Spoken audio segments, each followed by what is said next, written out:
স্বাগত সবাইকে। শুরু করছি ডিবিসি নিউজের নিয়মিত আয়োজন মানচিত্র।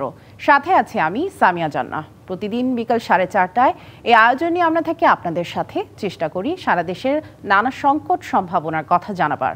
কথা বলি আঞ্চলিক থেকে জাতীয় পর্যায়ের সংশ্লিষ্ট কর্তৃপক্ষের সাথে। তুলে ধরি মানুষের দুঃখ দুর্দশা, আশা নিরাশার কথা। আন্দামান সাগরে সৃষ্ট একটি নিম্নচাপ আগামী 22 মের মধ্যে ঘূর্ণিঝড়ে রূপ নিতে পারে, যার নাম হতে পারে শক্তি। ঘূর্ণিঝড়টি আগামী 23 থেকে 28 মের মধ্যে ভারত ও বাংলাদেশের উপকূলীয় অঞ্চলে আঘাত হানতে পারে বলে পূর্বাভাস দিয়েছে আবহাওয়া অধিদপ্তর। বিশেষ করে খুলনা, সাতক্ষীরা, বরগুনা, পটুয়াখালী ও চট্টগ্রামের উপকূলীয় অঞ্চলগুলো সবচেয়ে ঝুঁকিপূর্ণ অবস্থায় রয়েছে। এই ঘূর্ণিঝড়ের প্রভাবে বাতাসের গতিবেগ ঘন্টায় 80 থেকে 100 কিলোমিটার পর্যন্ত হতে পারে। এর ফলে দেশের বিভিন্ন অঞ্চলে ভারী বৃষ্টি ও ঝোড়ো হওয়ার আশঙ্কা রয়েছে। এছাড়া 3 থেকে 5 ফুট উচ্চতার জলোচ্ছ্বাস হতে পারে, যা নিম্নাঞ্চল প্লাবিত করতে পারে। বিদ্যুৎ বিভ্রাট, যোগাযোগ বিঘ্নিত হওয়ার পাশাপাশি ঘরবাড়ি ও জীবনের ক্ষতির আশঙ্কাও রয়েছে। এসব কিছু নিয়ে আমাদের আজকের আলোচনার বিষয় আসছে ঘূর্ণিঝড় শক্তি। এ নিয়ে আলোচনা আমাদের সাথে অনলাইনে খুলনা থেকে যুক্ত আছেন দুর্যোগ ব্যবস্থাপনা কর্মকর্তা আব্দুল করিম এবং সাতক্ষীরা থেকে যুক্ত আছেন সাতক্ষীরা জেলা ত্রাণ ও পুনর্বাসন কর্মকর্তা মোহাম্মদ আলাউদ্দিন।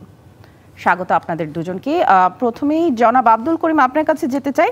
প্রতি বছরই তো মে মাসে বঙ্গোপসাগরে আমরা ঘূর্ণিঝড়ের একটি প্রবণতা দেখে আসছি গত কয়েক বছর ধরে। এবার ঘূর্ণিঝড় শক্তির একটি আশঙ্কা করা হচ্ছে, যেটি এখন বর্তমানে আন্দামান সাগরে নিম্নচাপ হিসেবে আছে। এটি আসলে নিম্নচাপ হিসেবেই কি থাকবে, নাকি ঘূর্ণিঝড়ে পরিণত হওয়ার আশঙ্কা বা সম্ভাবনা কতটুকু, আপনি কি মনে করছেন? ধন্যবাদ আপনাকে। আসলে ঘূর্ণিঝড় যে শক্তির যে আলোচনা যেটা হচ্ছে, এটা কিন্তু আসলে আমরা অনলাইনে এবং মিডিয়াতে আমরা দেখছি। এখনো কিন্তু আবহাওয়া অফিস থেকে কিন্তু আসলে ওইভাবে ডাইরেক্ট এটা যে ঘূর্ণিঝড়ের রূপ নিবে সে ধরনের কোনো আসলে ডাইরেক্টলি কোনো কথা এখনো আমাদেরকে জানানো হয়নি।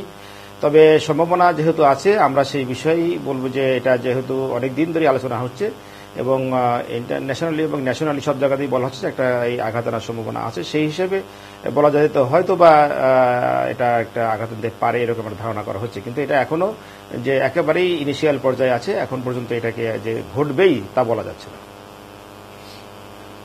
সেক্ষেত্রে যদি এটি ঘূর্ণিঝড়ে পরিণত হতে পারে, সেক্ষেত্রে বাংলাদেশে আঘাত হানার সম্ভাবনা কতটুকু বা কবে আঘাত হানতে পারে?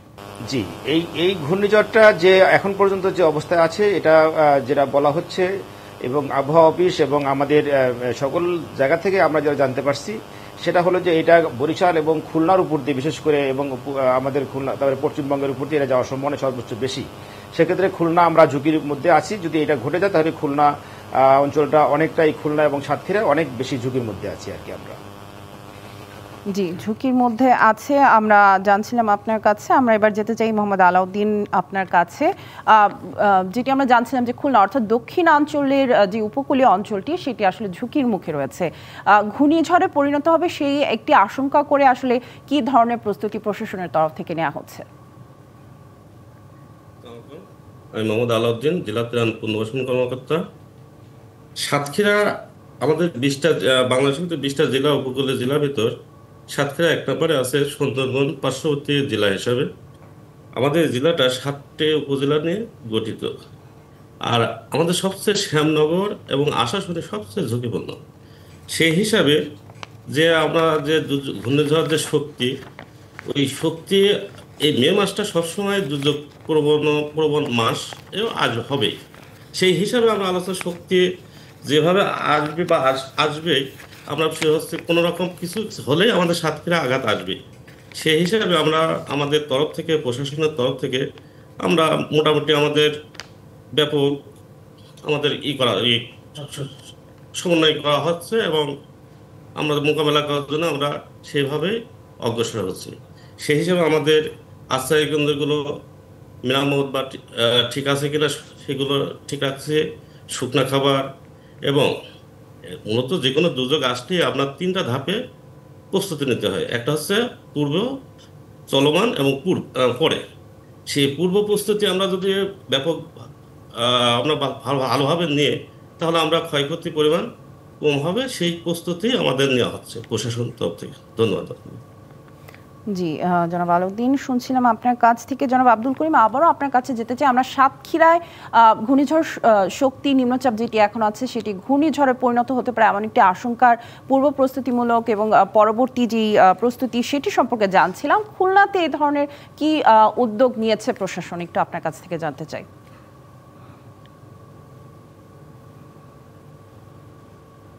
ধন্যবাদ আপনাকে। আসলে খুলনাতে আমাদের এই জেলাতে 9টি উপজেলা এবং একটা সিটি কর্পোরেশন, তার 31টা ওয়ার্ড আছে এবং 2টি পৌরসভা নিয়ে খুলনা জেলা গঠিত।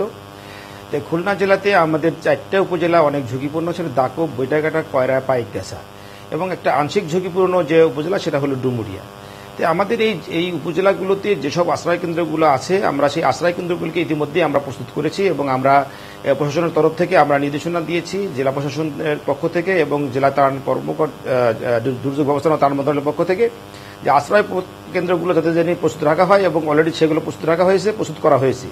এবং সেই আশ্রয় কেন্দ্রগুলোর যে চাবি অনেক সময় পেতে গেলে অনেক সমস্যা হয়, চাবিগুলোও আমরা আমাদের ইয়াতে নিয়েছি যে কার কার চাবি আছে তাদের নাম্বার, মোবাইল নাম্বার সব কালেক্ট করেছি।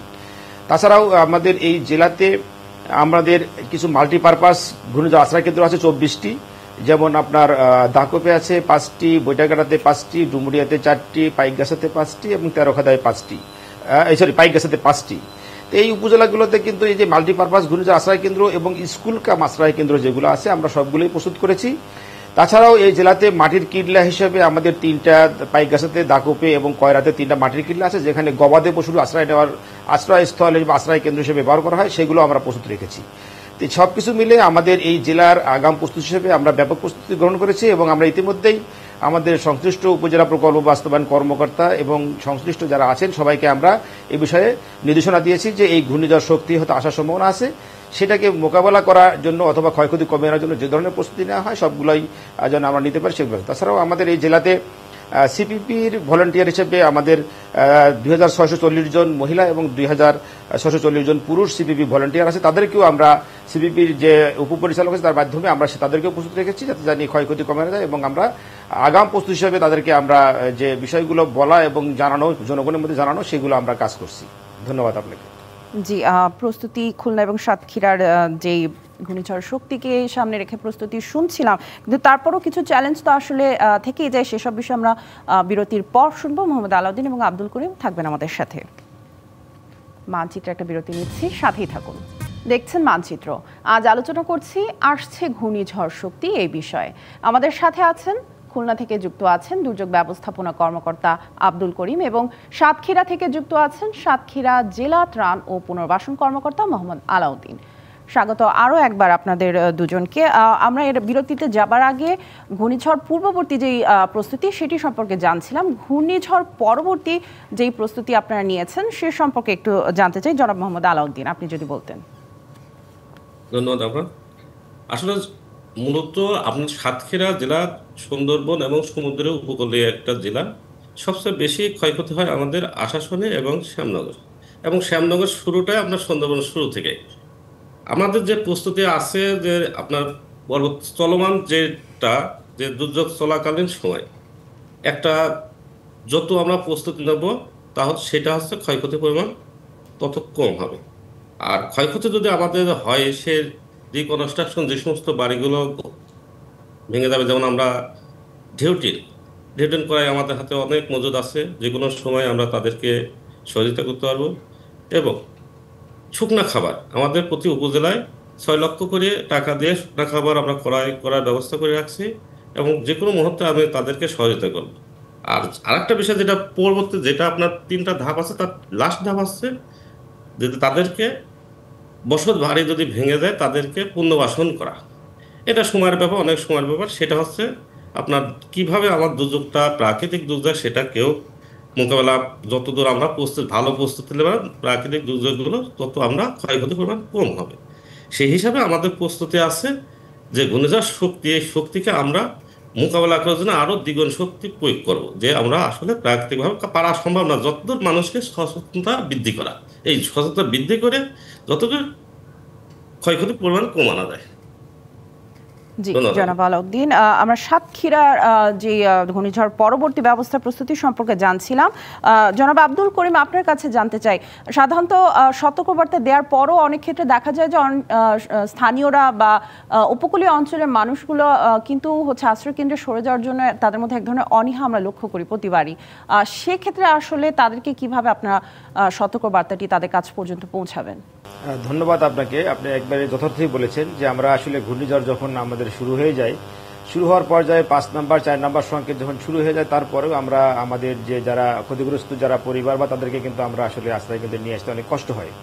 কিন্তু এই ক্ষেত্রে কিন্তু আমাদের, আমরা আগেই বলেছি যে আমাদের সিপিপি ভলান্টিয়ার, রেড ক্রিসেন্ট, বিভিন্ন এনজিও এবং অন্য অন্য সশস্ত্র সংগঠন সবাই মিলে কিন্তু আমরা কিন্তু ইতিমধ্যেই আমরা অ্যাওয়ারনেস বিল্ড করে আমরা কিন্তু সচেতনতা বৃদ্ধি করেছি এবং জনগণকে কিভাবে নিয়ে আসা যায় সেই ব্যবস্থা করেছি। এবং যে বিষয়টা আমরা আপনার লক্ষ্য করবেন যে মানুষের সবচেয়ে যেটা ইম্পর্টেন্ট জিনিস গ্রামের যে ছোট খেটে খাওয়া মানুষ, সেটা হলো যে তাদের যে গবাদি পশু বা তাদের যে মানে সম্পদ, তারা সেটা রেখে আসলে তারা এই ঘূর্ণিঝড় আসতে চায় না, ঘূর্ণিঝড় আশ্রয় কেন্দ্রে আসতে চায় না। কিন্তু আমরা কিন্তু তার জন্য কিন্তু দুর্যোগ ব্যবস্থাপনা ত্রাণ মন্ত্রণালয় সর্বদাই কিন্তু দেখেন চেষ্টা করে যাচ্ছে। এবং আমাদের যে ওই যে একটু আগেই বললাম যে আমাদের গবাদি পশু রাখার জন্য যে মানে কিল্লা যেটা আমরা বলতেছি, আমরা মাটির কিল্লা যে নির্মাণ করছি, সেগুলো কিন্তু আমরা গবাদি পশু আশ্রয় কেন্দ্র মানে আশ্রয় নেওয়ার জন্য সেগুলো করেছি। যার কারণে আমাদের এখন কিন্তু মানুষকে বুঝতে সক্ষম হচ্ছি যে আপনার সম্পদ রাখার জন্য আমাদের যেমন ব্যবস্থা আছে, তাছাড়াও আমাদের এখন কিন্তু মাল্টিপারপাস ঘূর্ণিঝড় আশ্রয় কেন্দ্র, যেটা বহুমুখী আশ্রয় কেন্দ্র, সেগুলো আমরা করেছি। সেখানে আপনার দেখেন ফ্যাসিলিটিস কিন্তু অনেক বাড়াইছে। সেক্ষেত্রে আপনার প্রতিবন্ধী, বৃদ্ধ, মহিলা বা যাদের প্রত্যেকের, এবং যারা ল্যাকটিনির মাদার বা প্রসূতি মা, প্রত্যেকের জন্য আলাদা আলাদা থাকার ব্যবস্থাও কিন্তু এখন আমাদের মাল্টিপারপাস আশ্রয় কেন্দ্র আছে। যার কারণে এখন আর মানুষকে আমরা বুঝতে সক্ষম হচ্ছি যে না, আমাদের ঘূর্ণিঝড় আশ্রয় কেন্দ্রে গেলে আপনার সম্পদহানি যেমন কম হবে, আপনার নিজের জীবন বাঁচবে এবং আপনারা ভালো থাকবেন। অন্তত এইভাবে আমরা মানুষকে আমরা সচেতন করছি এবং আমরা এখন কিন্তু মানুষ ঘূর্ণিঝড় আশ্রয় কেন্দ্রে আসে এবং আগামীতে আসবে, সেই ব্যবস্থা আমরা ইনশাল্লাহ নিয়েছি। জি, সেই বিষয়টি শুনছিলাম, কিন্তু আবার একটি অভিযোগও কিন্তু দেখা যায় যে অনেক সময় আশ্রয় কেন্দ্রগুলোতে পর্যাপ্ত জায়গা নেই, অথবা হচ্ছে যে মৌলিক যে প্রয়োজনীয় সামগ্রীগুলি সেগুলোর একটা অভাবের কথাও বিভিন্ন সময় উঠে আসে। এই বিষয়টিকে আসলে কিভাবে সমাধানের চেষ্টা করছেন আপনারা?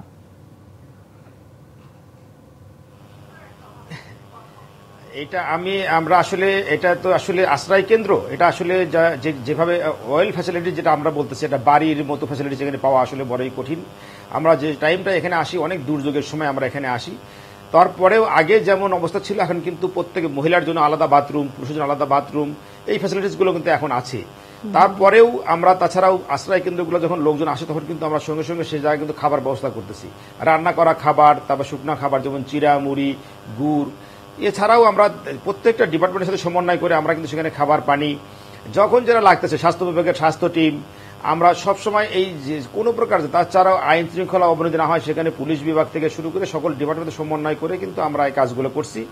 এবং সেক্ষেত্রে অভিযোগ যেটাই হয়তো মানুষ বলতে পারে, কিন্তু যে অবস্থার মধ্যে আমরা মানুষকে নিয়ে আসি সেই অবস্থায় মনে করবো যে আমরা এখন যে কাজগুলো করতেছি সেটা পূর্বের তুলনায় আমরা অনেক গুণে এটা বৃদ্ধি করতে পেরেছি এবং মানুষ এখন আমাদের উপরে বা এই আস্থা রাখছে যে না, ঘূর্ণিঝড় আশ্রয় কেন্দ্রে গেলে আমাদের আর সেই সমস্যাগুলো হচ্ছে না বা হবে না।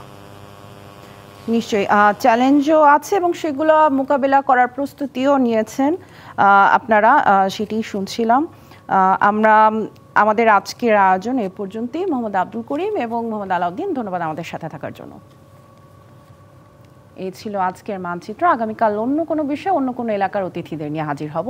ডিবিসি নিউজের সাথেই থাকুন।